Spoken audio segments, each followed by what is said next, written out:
They call him NBC Ambrose Jones. NBC. Yeah, Ambrose Jones NBC. Like most people got like an SW or MSW on the back of their names and ESQ and BBS. What they call me? You know what I'm saying? But they call him Ambrose Jones NBC. But, you know what I'm saying? Let me tell you, but you know what I'm saying? This is why I always tell people that I always salute you because shit, it wouldn't even be no Ambrose Jones if it wasn't for this guy providing us, me and other entertainers for a platform to come practice our craft on.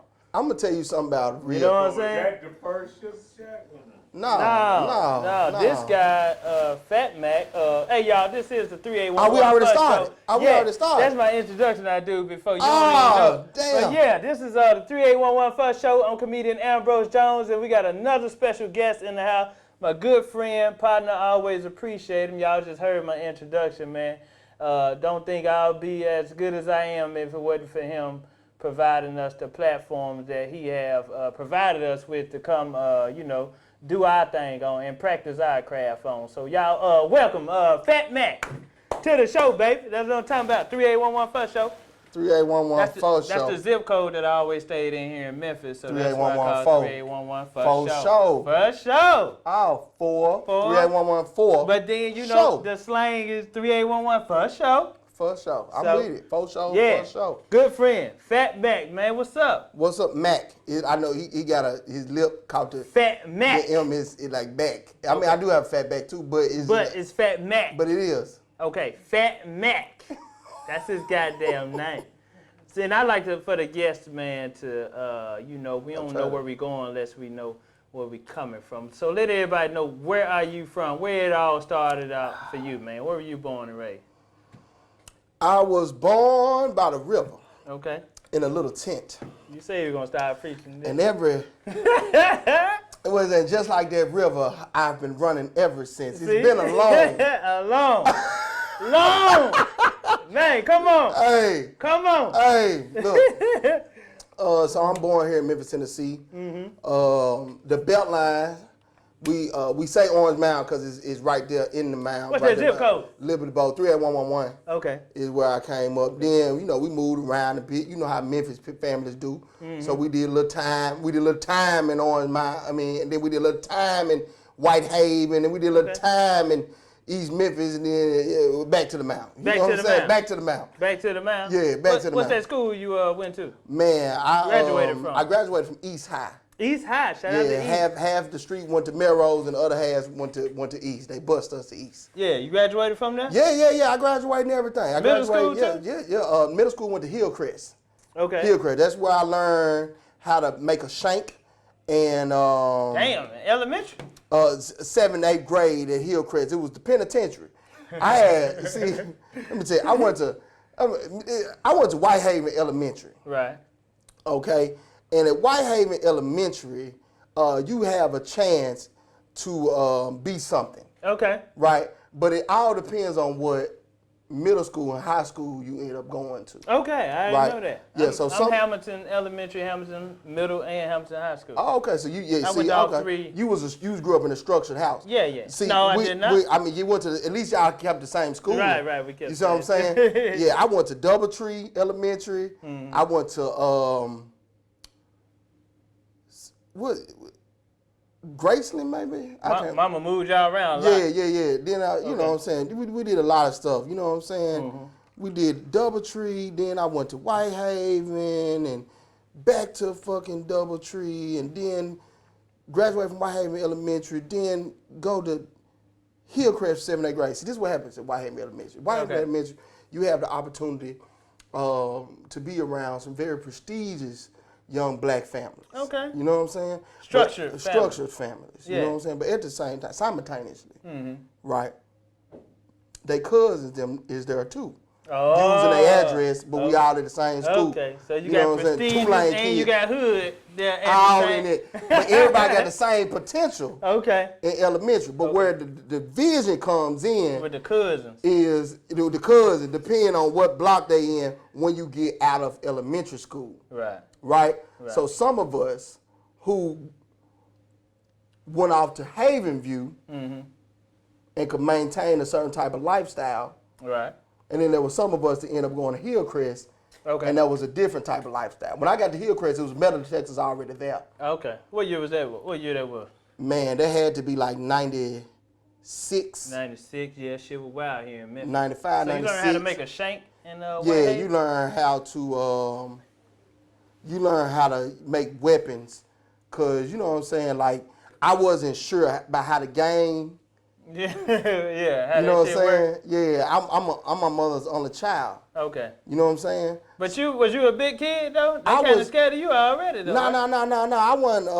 I was a fat little chubby little baby. Yeah, but the then soft spoken. Then when you hit 6th and 7th grade, that's when the growth spurt hit. Oh, okay. So you then was at just a that chubby point, little kid. I wasn't even chubby no more. You wasn't even threatened. Niggas I was wasn't even scared of you. That's the only time. That's the best shape I ever was in my whole life. 7th, 8th grade. That was the best shape. That was the best. I got pictures from them years. Let me tell you something. I got pictures there on my refrigerator right now. When in 7th, 8th grade, I had a 6-pack. I tried to tell people. At 9, that shit. That shit spiraled. Yeah. By the 9th grade, I was fully responsible for myself, and tater tots was a part of every meal when I was fully responsible. Okay. There was no greens. Shout out to them damn school pizzas. Shout out school pizza with ketchup on it. If you Ooh, real, the square joint. Yeah. Yeah. And them goddamn No. super donuts. The super donuts in the morning time. Super donuts fine, but when you got to junior high and they had them personal pan little joints. That was just for the teachers though. Yeah, you could buy them. For $125, I think. $125. And that was a lot back in the day too. You hear me? That was a lot. And you could get a Sunny D. Ooh.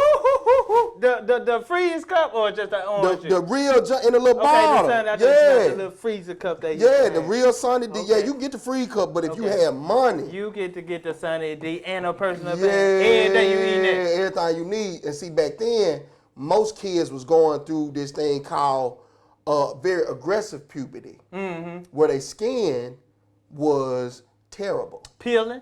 I ain't go through that. Bumping all. I didn't either. My shit like I had makeup on. Oh, okay. I had no face. I had no face hair yet. Yeah. And the chocolate used to just be shining. Okay. You know what I'm saying? Okay. But me being a little fat kid all my life, and then all of a sudden not being a little fat kid, right? And I didn't understand that my hair grade was good. I didn't understand that either. You do got a good grade. I didn't understand that back then. That nigga daddy got a little white in your daddy's side of the family. He got a little white, little Indian. You know what I'm saying? That's that fat blood. That's that fat blood. Women. Nigga, you know I got a little Indian. You know what I'm saying? You know what I'm saying? My daddy, granddaddy. You seen my grandmama cheekbone, you know what he stayed across the street from an Indian. He killed the nigga. Nah, look. He had lead behavior. Anyway, but I had came into this little thing, man. I didn't know what was going on, and I didn't have no self-esteem yet. Okay. Right? I wasn't Phatmack at all back then. You know what I'm saying? Me neither in school. Matter of fact, my daddy had just came kind of into my life, right? And he decided to cut my hair, and he couldn't. So he plugged the shit out of me, and then he just shaved it bald. Oh. So I'm chocolate as hell with a bald head. With a bald head. God damn. And no facial hair. You know what I'm saying? And he just came back in your life. Nigga, you could have stayed over there. In Chicago. My home. Tell me where the hell you was. Look, so they were calling me Milk Dud back then. You know what I'm saying? I was all kind of little chocolate motherfucking Milk Duds and shit. They cut your good hair out. Nigga, I got good hair out. You know what I'm saying? So that was the thing. I didn't know I had good hair because we were getting texturizers back then. You was getting texturized? We was getting it texturized. But when my daddy fucked my hair up, he shaved it, right? And then my real hair started coming because I always got a texturizer. Oh, so when you know I didn't even know that it was wavy. And, you know what I'm saying? But anyway, so the girls was digging it, right? Now you started getting a little, But nah, I didn't even have that yet. I still didn't have that. Yeah. I'm gonna tell you what I had though. I had like this charming innocence. Yeah. Because I wasn't aggressive because I didn't believe in myself. Right. While the other boys were aggressive. You charming. And I used to surround myself with these girls because at Hillcrest, it was like the paint tincture. You know what I'm saying? The paint tincture. So I used to be with all these girls, and these girls' boyfriends would give them money, and they would buy me the pizzas. They would buy me the Sunny D's. Shout out to all you goddamn girls out there got my boy big as hell. You know what I'm saying? They started to take care of niggas, so I used to just eat very well on all the lunches because I wouldn't go to no class because they was picking on me in the class. Girls, get this. They would feed me. They was taking care of me they like feed that. you, man. I'm talking about I would bring lunch, and it was like 2 girls. Her name Angela, and I think the other girl name was like Keisha or some shit, like some ghetto shit. And they probably big as hell too right now, probably. Man, I seen Angela, man. She look good, but that other girl, we about the same now. I'm about to say. But the same. I was still, listen, ain't nothing wrong with everybody need love. Everybody need love. And I'm more than willing to offer what I have. There you know go. what I'm saying? There you go. So after high school, what you do? What you get into after high school? College? No, I ain't make that. I went to community college. You went to community college? Which one? Southwest. Seeking some knowledge. What you Southwest do? What you go? Human resource management and small business management. That was my. You graduated? Hell no. Yeah, I know you made about 2 years. No, I was about 5 years. You did 5? So you got your at least associate? No. This nigga here was just hanging out. And on that whole, taking 2 classes and This shit. nigga ain't got nothing. Taking 1 class. You did, nigga, that's enough to get your at least bachelor's. Bro, listen, man. Listen what I'm finna say, bro. You Listen did 5, you ain't I did get about nothing. 5 years now. I You ain't just get in 5 bullshit. Man, bullshit, man. 2003 to 2008. The only nigga ever did 5 years of college. Community college. 5 year community college. And then come out with nothing. A certificate? Failing. Some class, I wouldn't even go to class. I was just paying to be there. But this, okay, this how college. So I started being a promoter in high school. Right. Okay. So I've been throwing shows forever. No, throwing parties. What kind of parties? So you was like a little whoop. Nah, I wasn't quite like a whoop, but I would call them get-togethers. Mm-hmm. So they was all themed parties. So like, remember Mike Tyson, Lennox Lewis fight? Mm-hmm. So a fight party. Fight party. All my friends could come. I would get my big homie to order the shit through pay-per-view, and then I would charge them $5 to come through.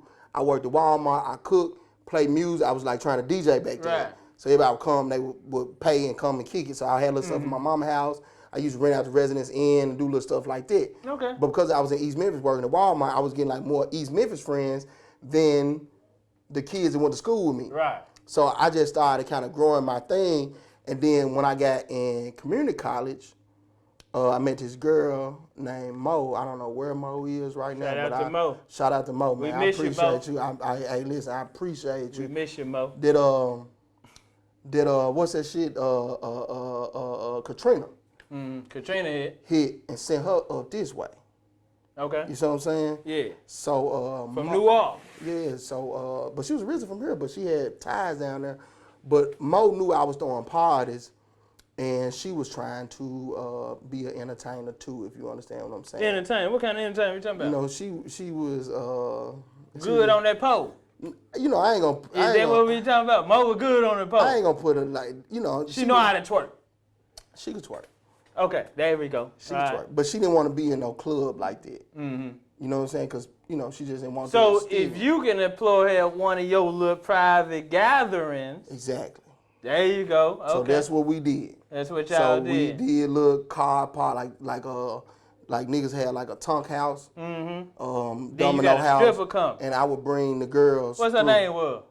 Mo. Her name was Mo? Yeah, that was her name. Hey, yeah, I got Moet. Moet, not Moet. Yeah, but it's spelled, you know, it's what it is. Strippers it's actually what it is. Yeah, Moet, but it's Moet. Yeah, we say Moet. Get to do that with their name and shit. Then you have a stripper there, okay. Yeah, her real name was like Monique. So you was a hustler then? No, I wouldn't say that. I was a manager. Okay, a manager. I was a manager. So I would book the events for her. Okay. Birthday parties, bachelor parties. We do the car party. We was working together like that. And I had like, in the end, I probably had like 3 girls that we would do these shows with. Nigga had a stable. I didn't have no stable. I wouldn't say it like that. I'm not no pimp. No, I didn't. This nigga had a stable of Moes. No, it was just a nice. We was event promoters. Okay, you're right. And Mo boyfriend didn't like the events we were doing. You know what? I did not like that, Phatmack, and that's why I called you on the show so I can tell you I did not like that. I know, but it was paying rent. I know, but she was bringing the money home. But I'm just saying, I didn't like what you had my girl out there doing, though, man. Because she was a good girl. She came to me. Listen. Okay. I was green. I didn't know nothing about it. I was just big. You know what? I didn't get the game. She really gave me the game. Guess who taught them the game? Who? A woman. Look what I'm finna say. So, okay, I believe you when you said she came to you. I was super green. I believe you. I was really, really green. Most of the big pimps, a woman taught them the game. Okay, she came to you and said, hey, I want to work. Yeah, and what but you gonna I need do? you to be here to make sure I'm straight. I can do that. Right? And then being straight and also set it up to make sure it's a controlled environment. I can do that. That's what I said. Then she would pay me. She was paying me. Shit, that sounds like a wonderful relationship. Right, to book, like a booking agent. Like a booking agent. If I can find a woman out there, like, God damn. But I'm going to tell you what was crazy. So when Mo's boyfriend and her got into it, she came in to stay with me. That's what usually going to happen. And my girlfriend didn't like that. Damn. But this how I he said his girlfriend didn't like it. She didn't. You know what I'm saying? But it is what it is. It you is know what what it I'm is. saying? We gotta do what we gotta do. We building the empire. She paying the bill. I mean, I have a job. Right. I worked at FedEx. But she bringing money in. But yeah, this is what I want to be an event promoter. Right. And that's what I'm doing. It's part of the bid. What you gonna do? You can leave. We still gonna be good. She's the talent. Yeah, you can leave. You know what I'm saying? We still gonna be good. I feel you. Mo found my poetry book that I kept from my counselors. I had some anger management issues. My mom went through something. But anyway, instead of keeping a journal, I kept a book of poetry. She found the poetry book and read it and came to me and said that this inspired her to write poetry. And she said, and I'll never forget this, you do so much to help me and promote me and grow what I'm trying to do and make this, but this is so good, I think you should do something with it. Damn, so Mo is the one. See what I mean? His girlfriend didn't tell him that. Mo told him, okay. That's real. That's a true, that is. It had to be somebody from the 100%. outside tell him that. Oh, wow. So she told. 100% So real, is that man. how you got into poetry? Because that's a good segue. I was about to ask you. Yeah, that's how I got into poetry. One of the for real, goddamn for real. best poets here in the city and around the world. So that's how you got into poetry? That's how I got into Mo, poetry. Mo, seen your she read book. it. It inspired her to write. I had been in poetry clubs when I was in high school, but like nothing serious. I had never participated in no open mics or nothing like that. But when me and Mo's situation parted because my girlfriend just was becoming too upset about it and it was becoming too much and I had to just kind of let it go. Yeah, you can go. We good. Because you see the operation that we got. I know what it's keeping it real. You can leave. We good over here. I mean, I let Mo go. Oh, you let Mo go? I let Mo go. You choose Mo over you? I You chose choose your my girl girl over over Mo. Oh, okay. I let Mo go. Damn.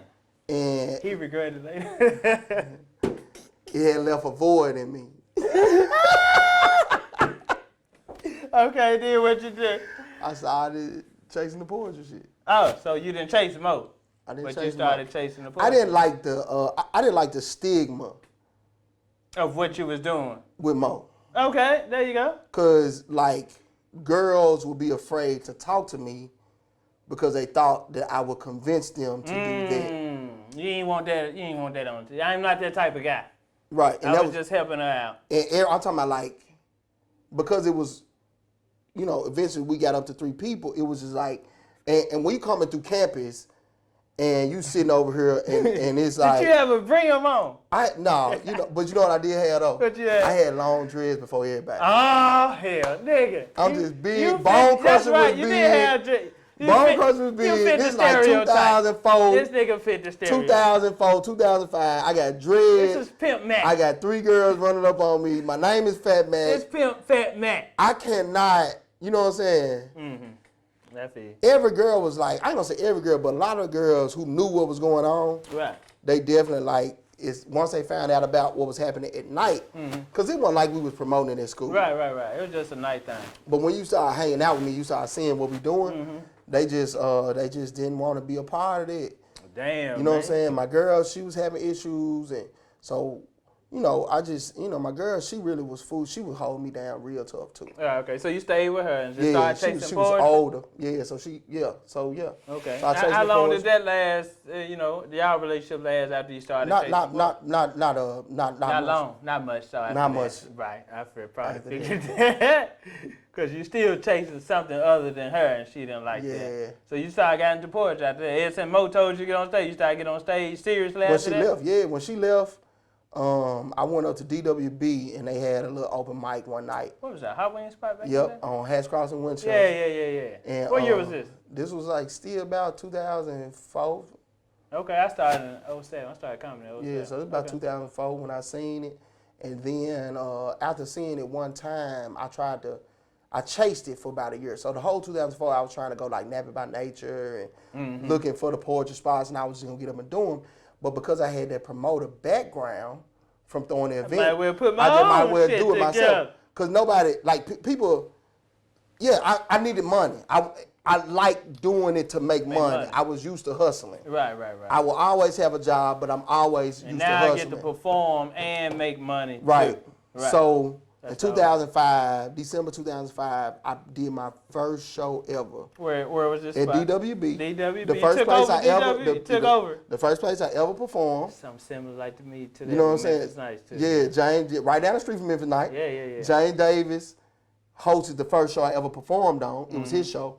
And I ended up meeting the new owners of DWB through FedEx, which we put on our first show. My guy Malcolm Berry and Jarrell Lee helped me put the show on. We knew people, but we didn't know no artists. Right. So my sister read my poetry. Her friend came and sang it. Malcolm knew a couple of artists. Malcolm did poetry and rapped, and that was my first show, December 2005. And then from there, it was called Soul for Sunday. Mm-hmm. That's before I started. That was before. I started in 07, so that was before I started.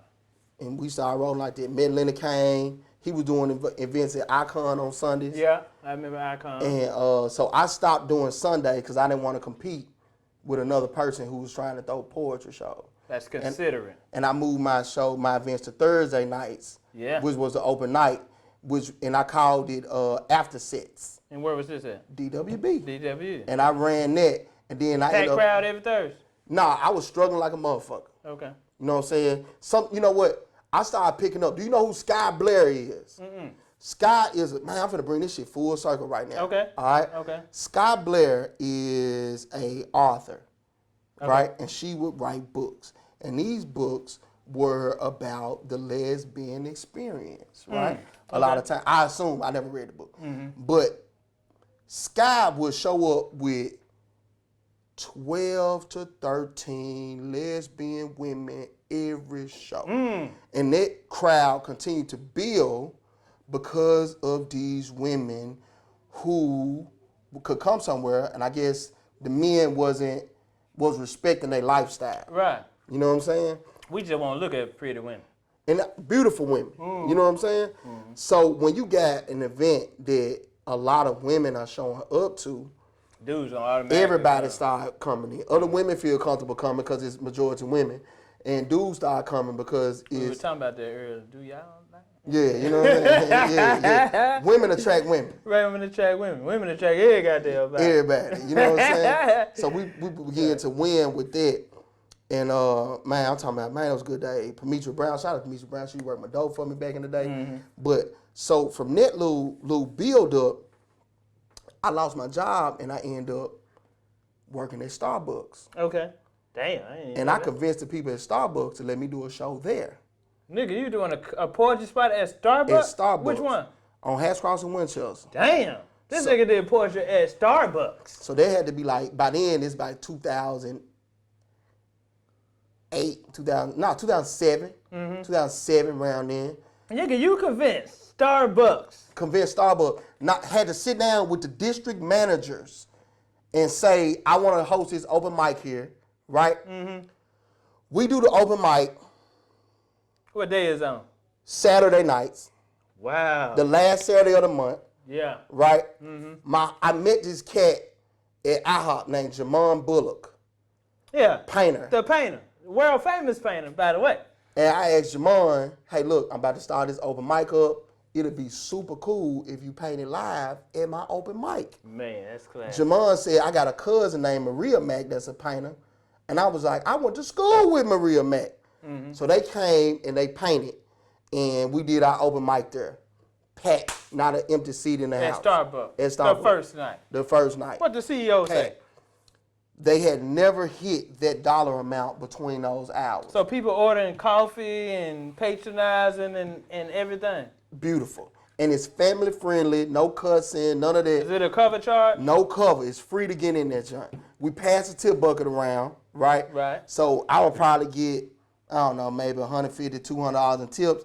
And then Starbucks was paying me to do the show as well. Oh, good. You know what I'm saying? Right. So then I would break bread with the features of the show. I would feature high school kids who were coming up doing poetry, grown folks, anybody who could do whatever. I would put them on their show. That's smart. The manager of the Starbucks took all the art down in there and put Jamon paintings up in the Starbucks. Jamon would come there and paint. What year was this? This is 2007. Some of his paintings still up there? No. That's over with now, right? Okay. So as we building it up, the issue became we were too packed. On Saturdays for Starbucks. We have 100 people. People be all outside. Too many black people. Too many black people. At Starbucks. Folks sneaking liquor in there, John. Folks smoking final blunts. Yeah. In the Starbucks. It became too much. It's become overwhelming. So this like maybe 2008 at this point, right? Yeah. I did a show at the Complex. Okay. I remember 409 Madison. Yeah. 2008. Right? 409 Madison, me, I shouldn't say myself first, but Lenny Kane, Tim, Urban Thought, if you know who Urban Thought is. I remember Urban Thought. And it was one more person, man. You can just call out somebody. I want to say it was Homeboy. Malcolm. Malcolm. Could you get him water from over there? So look. So we do the show and we pack it out. It's my first big show ever. Shortly after that, the ownership switched over to Devin Crutcher's mother. There we go. Now we finna get. There you go. You so bring now around full circle. So now we about 2009. I started in 07. Yeah. So now we about 2009. So back when I started, you already had this place. Jumping. Thursday night jumping. What was this night called? This was the Melting Pot. The Melting Pot on Thursday nights. And the Melting Pot. This motherfucker was jumping. Stupid. By this time, he got a whole team of poets. He got a whole team of just rappers. What was your whole thing called? Hype Life. Hype Life Entertainment. No, not entertainment, just Hype Life. He was just Hype Life. He just had Hype artists, Life Marketing, Hype Life Arts. Painters, poets, singers. Musicians. Nigga, I remember I started, used to let me come in that motherfucker and do my thing. And it was, the stage was in the middle. It was in the middle. I wanted to do something different. And then you had the crowd around the middle of the stage. I remember that, man. And then you'd be right in the middle of all the action, man. And people loved it. Man. We used to have so much. Then we'd put the band on the stage and then have a smaller stage in the middle of the floor. We talking about an average night, man, 150, 200. 200 on a good feature night, 300 easy. We charge $2 in a can good. Yeah, I remember that. $2 in a can good. You can't beat that. Because it wasn't never about the money. It was always about the art. And what we can create. And the money would just come. You know what I'm saying? I remember that. Man, we had Def Poetry Jam artists come down. Cletus brought niggas from like Lionsgate through comedians that had been on TBT. Yeah. He was bringing them cats through. The comedians that he used to book at Onyx, he used to bring them through Thursday night. Right. So we was like, it was just crazy. You know what I'm saying?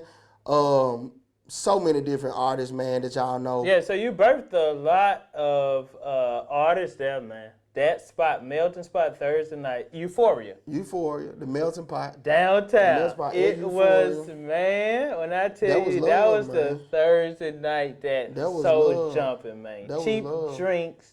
You get up there and do your thing. If you good, you getting a good reaction from the crowd. So, yeah, I remember those nights, man.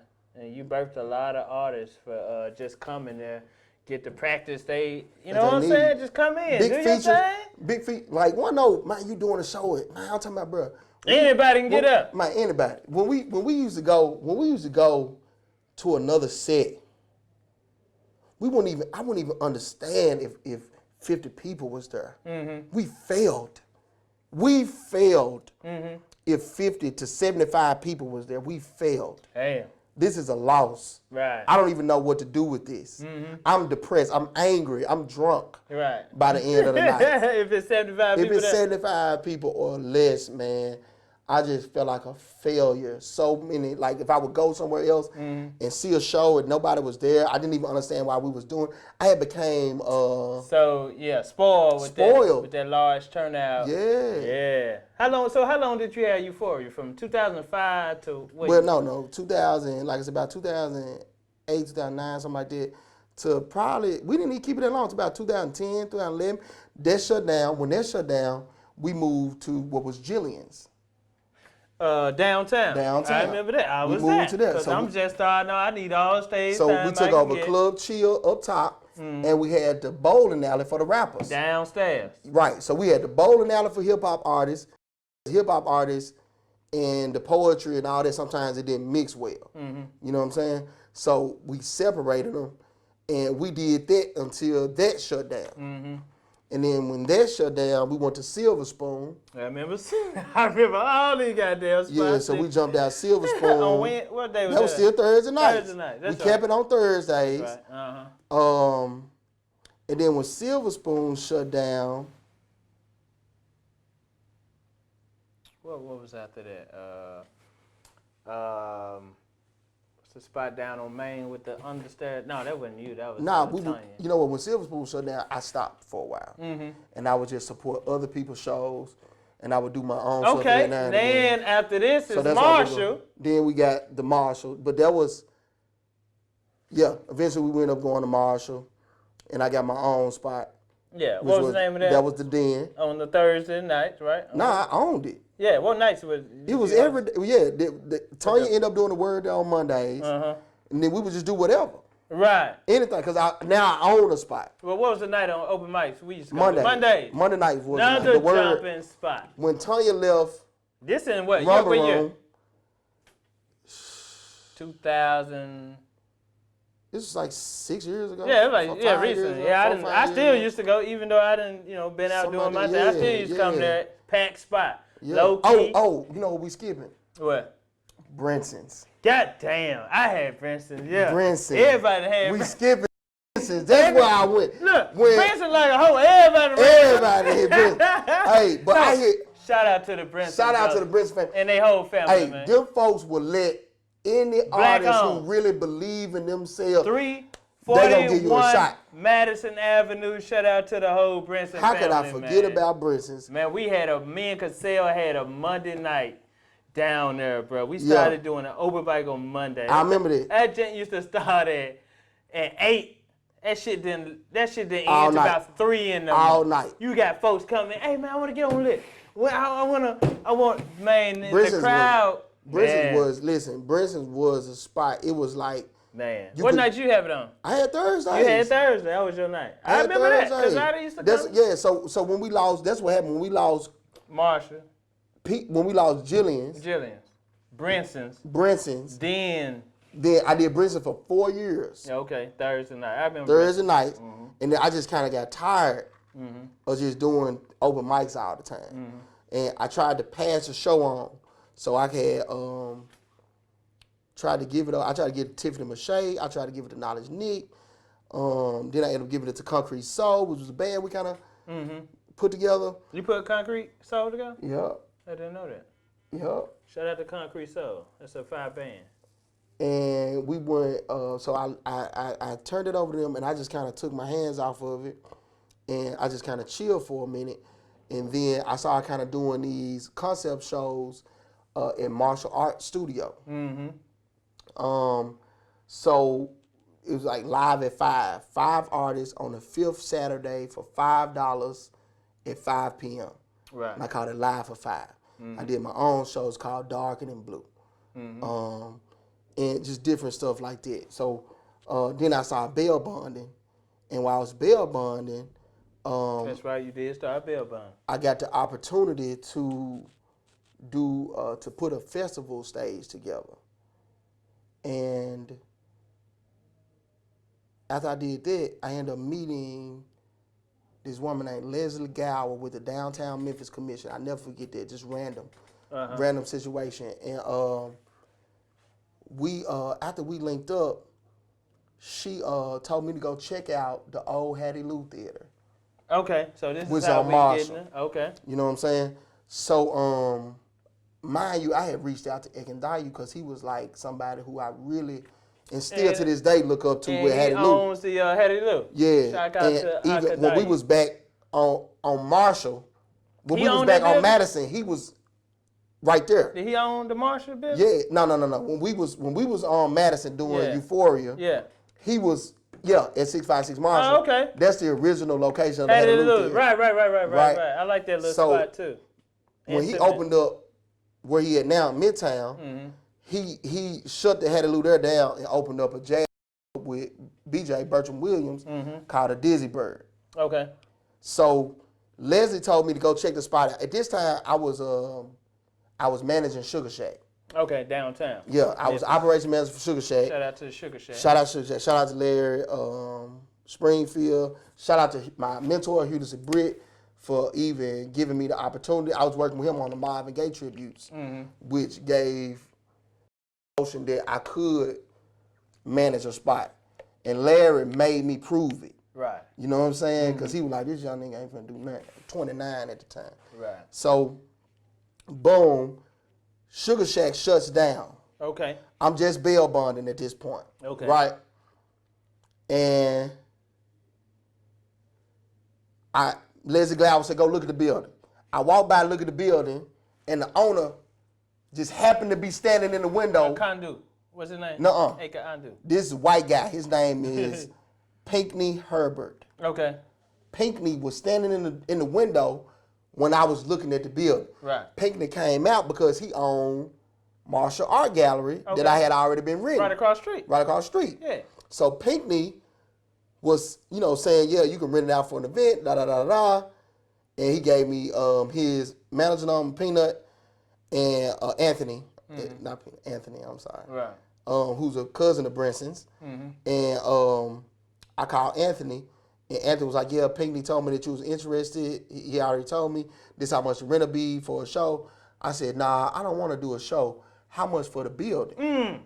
How much can I get a lease? That's big boss talk right there. You know what I'm saying? Yeah. And he was like, I don't know if he went on doing that. I said, well, it's been closed for 2 years since Right. Hattie Lou. Y'all want to get some money here or not? Yeah, you ain't been making nothing. You know what I'm saying? There you go. Give me a shot. And I said, look, we can run it like this. Let's run it like a pop-up shop, right? Give me 3 months, 90 days. Tell me what you want your rent to be. The first month, give me a little break, and then the third month, I'm gonna pay you what you asking, right? So you ain't making no way. So Pinckney went on ahead and gave me the shot. So I came with the bread, and then that turned into me running that spot for 2 years. That's right. I remember that. Monday night, she used to throw comedy shows. The Word, there. the Word was on Monday. Night. She Left Rum Room came on Mondays. Right. Wednesdays we did Bohemian Wednesdays. Okay. They came over from Dizzy Bird. Right. And then that's where Trap Jazz started. We did the Roasting, the Insult Comedy Show there. Right.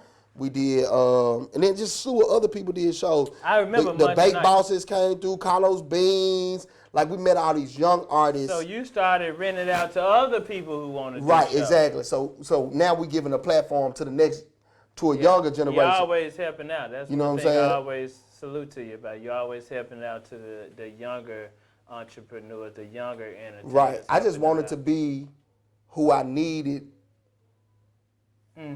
when I was their age. And that's Phatmack. That's Phatmack, man. Always providing a place for entertainers to come do their thing. Just because I like it. It's really a person that selfish. do that got it. I know. It's really selfish. I like to watch them. I like to see them. But can't now motherfuckers say, man, Phatmack this, Phatmack. No, Phatmack gave us, goddamn it, a platform for us to do our thing. You have to be grateful for that.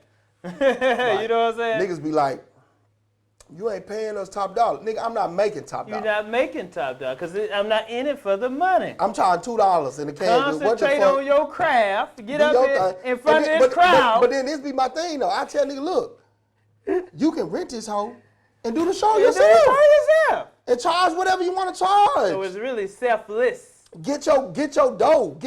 Once I got the club, I know you make money off the bar. Mm-hmm. I don't need the door no more. Mm-hmm. You just bring people, let me make my money, and you can keep the door. Because that was a deal that Brinson's gave me. Right. That was a deal that folks who gave me my shot for real. So before we run out of time, my bad. We got it, because you know we can go all night. We go go 2 hours. We gotta give one of them poems though, man. One of them goddamn poems you used to write. We gotta get a little piece of one of them. Now. Flashback. Gotta get a piece of one of them. My favorite one was the Usher, where you remixed the Usher song. But that ain't no poem. That's a song. That's a song. That's a comedic song. It's funny. It's a comedic I do song. it. If that's what you want me to do, that's what I do. You can drop whatever you drop. We got to get a little piece of poetry. We got to get a little piece. Which one you want, the song or poem? A poem. A little piece of poem.